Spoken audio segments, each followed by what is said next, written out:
Propeller-driven electric surfboards are illegal to ride across the entirety of Canada. But there's a catch. That's only for propeller-driven electric surfboards. Anything driven by an impeller, like what a jet ski would use, is, as far as I could tell, actually completely legal to ride. And that's because the law is actually pretty clear on what defines a propeller, and an impeller is not counted by that. And so, surprisingly, a jet-powered electric surfboard is considered legally, from an operation perspective, the same as a canoe. You just need a pleasure craft operator card, a boating license, something to make noise like a whistle, and a personal flotation device. I mean, obviously you can't operate in bodies of water that explicitly forbid motorized watercraft, but aside from that, that's really the only restriction. When I set out to make this video, I actually had no idea that there was legally a distinction between an impeller and a propeller. I just thought all electric surfboards of any kind were just illegal to use across the board, wholesale. But now that I know jet-powered electric surfboards are legal, you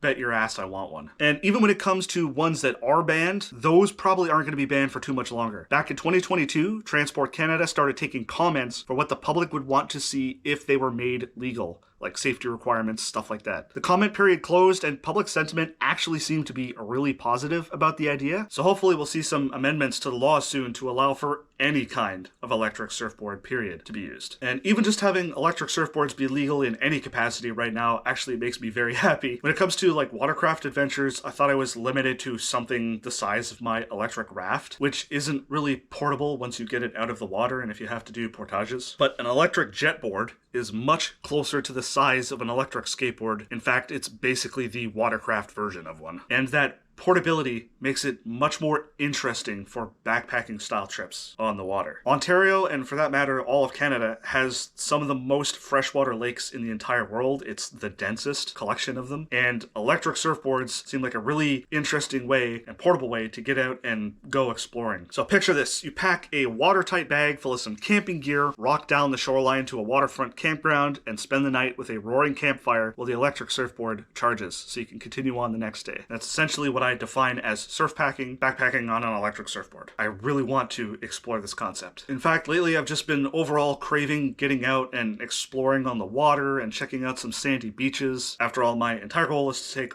all kinds of electric rideables and use them to go exploring and go backpacking. So make sure you're subscribed if you're into that shit.